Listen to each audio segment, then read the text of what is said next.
be honest with you for a moment. I once stood in a bookstore holding a book that costed 500 rand. And the lady next to me was shocked. 500 rand for a book? Like I had lost my mind. And in that economy, it made sense for her to say that because 500 rand is real money to buy food for a real family that is trying to survive in this world. Welcome and welcome back, beautiful sisters and souls, to my Proverbs 31 journey, where I document about my journey as I'm building confidence in my voice. My name is Faith. This is a safe space where we speak openly and honestly about confidence, motherhood, growth, faith, purpose, discipline, and becoming the very best versions of ourselves, not only on our own strength, but through God's word and his wisdom. You probably found this video because you were looking for something to better yourself. And I believe that it is by the grace of God that you found this video. Today, I want to share something with you that has changed my life. And I believe with everything in me, it can change yours too. I want to speak about investing in yourself, what it means, why it matters, and why as young women we cannot afford not to do it.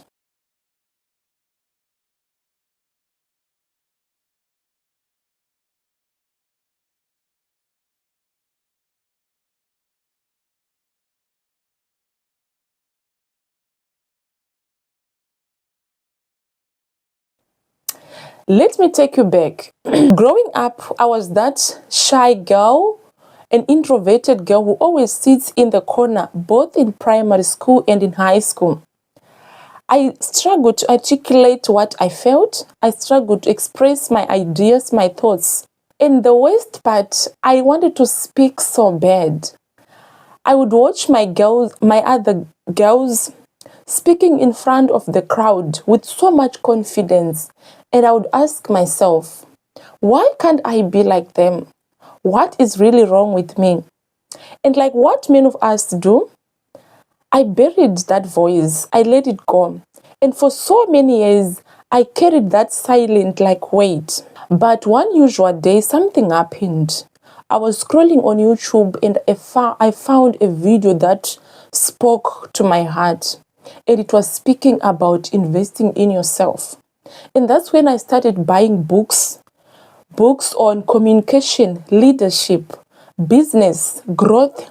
And not in a month, not that voice that I buried started to rise again.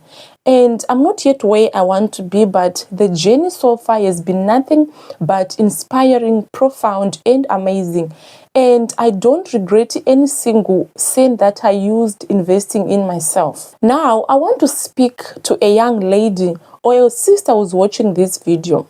We live in a culture where we are told to give, to pour, and to make ourselves small so that others feel happy and comfortable. And while there is beauty in generosity and in service, because a 31 Proverbs woman is a giver, but it is deeply wrong when a woman is pouring from an empty cup, because you cannot give what you don't have. You cannot lead where you've never taught, you've never grown, and you cannot teach what you've never taught. Investing in yourself is not vanity. It is not selfishness. It is stewardship. God gave us the mind, the voice, and the gift, and he expects us to cultivate them. Matthew 25 speaks about the parable of the talents. And the servant that didn't use his talent. It was not only about money, but it was something deeper than that. It was about cultivating what God had given them. So that man did not use he did not cultivate his talent that he was given, not only because he was lazy, but because he had fear. And God sees that as wickedness.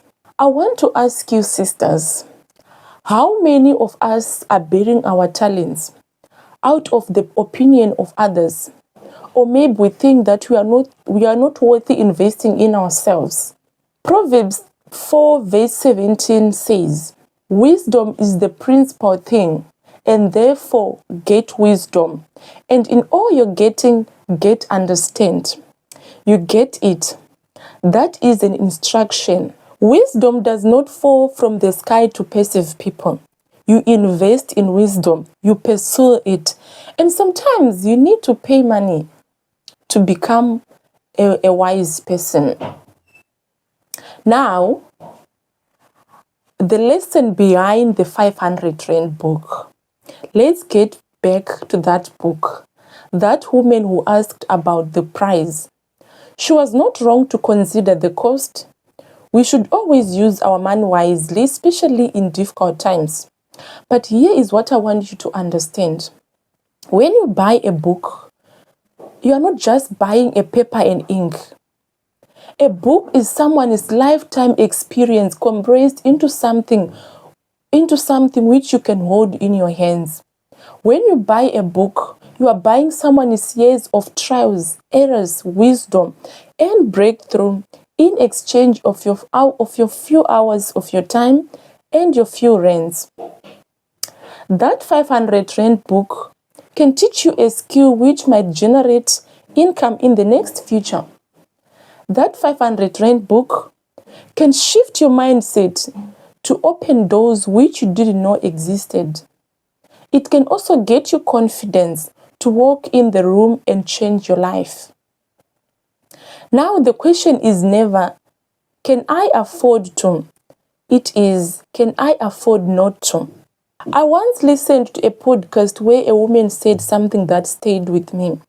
She said that money, elevation, provision, and abundance tend to walk with those who carry themselves with standard, those who believe that they are worthy investing in themselves, and those who show even before the blessing arrives. Proverbs 31 verse 25 says, she is clothed with strength and with dignity, and she loves without fear of the future. Strength and dignity are not things that you wake up with accidentally. You cultivate them. And I want to tell you something. This is not about being materialistic or about showing to others that you are better than them. This is about something deeper than that.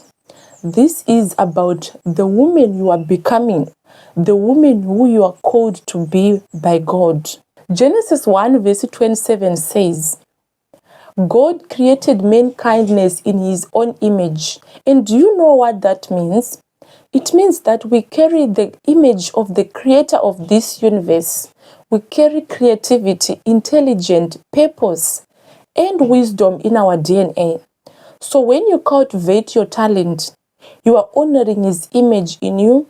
When you invest in your mind, you are honoring his image in you. When you work on your communication, when you buy that course, when you buy that book, you are simply saying, God, I take what you gave me seriously. And I truly, truly believe that God meets you in your pursuit and he multiplies every seed you invest into yourself, just as he multiplies every seed sown in faith. Practical ways to invest in yourself. I don't want to leave this as theory. I want you to walk away with something you can do this week. Number 1, read. Read books that focus on communication, leadership, growth. 1 book a month is 12 books a year. 12 deposits in yourself. Number 2, listen. Listen to sermons and podcasts. Listen to those people who inspire you. And use those unproductive moments and turn them into a classroom. Number 3, speak. One of the greatest way to build confidence in yourself is to actually use your voice. The more you speak, the more you realize and you audit your voice. You see where you need to improve, where you need to change. Join those community groups and Toastmasters. Number 4, seek God and pray. James 1 verse 5 says, If any of you lacks wisdom, we should ask God for it, for He gives generously. When you pray, God will open doors for you. When you pray, God becomes your greatest coach, your greatest mentor that you can ever ask for in this life. Number 5, protect your circle. Invest in relationships that build you, in relationship that stretch you to become the best version of yourself. And firmly and gently try to walk away from voices that diminish your worth. Before I close this, beautiful sisters, beautiful souls, I want to tell you that a 31 proverb woman, she is not a myth. She did not just simply arrive. She invested in herself. God worked in her, and she requires to pursue that course. Buy that book, buy that course, work on your communication, do those things that your heart really want to do. And you begin to see that you are becoming the best version of yourself. And don't wait for external voices to validate your worth before you walk in it. If you found this video meaningful and you found something that resonates with you, kindly give it a thumbs up. Share it with another woman who's also in this journey of becoming. And